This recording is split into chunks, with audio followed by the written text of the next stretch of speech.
Supporters of Juan Manuel Santos celebrating the results of Colombia's presidential elections. The results came as a surprise, even though there will be a runoff on June 20. The former Minister of Defense, Juan Manuel Santos, took the lead on Sunday's presidential elections with over 46% of the votes cast. Today our party, as it did 4 years ago, and as it did on March 14th, has ratified that it is the first political force in our country. Long live the U Party, long live Uribe, and long live Colombia. In Antanas Mockus headquarters, there was disappointment, but hope for victory in the second round.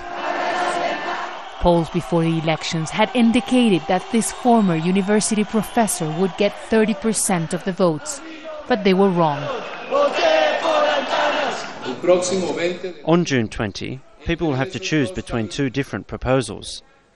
One, where the end justifies the means, wants Juan Manuel Santos, and another one, where we can win this war without losing our principles.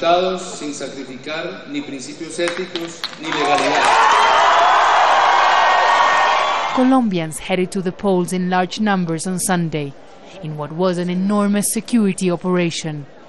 Cecilia Vargas went to vote early in the morning to this school in Ciudad Bolívar. She was displaced by conflict years ago. She wants to see an end to violence in this country. I would like an end to violence, she says.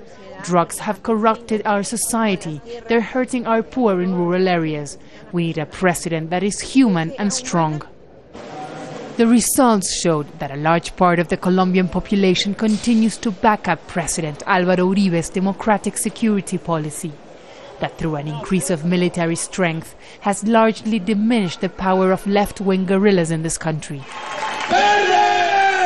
So everybody here in Mockus campaign headquarters are wondering what exactly happened. Initially, they thought that education, healthcare, and employment were priorities in this election, but the results show that security continues to be a priority for most Colombians. But Mockus followers believe something else. We have seen the whole apparatus of the government working here. They've told people that if we win, the country would go back to being a disaster. They said we would take the subsidies away from the poor, and we made our own mistakes.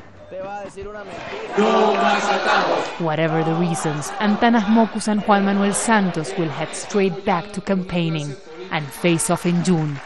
And Sunday's results show that Mockus' chances of winning will depend on the political alliances he can make before then. Teresa, Jazeera, Bogota.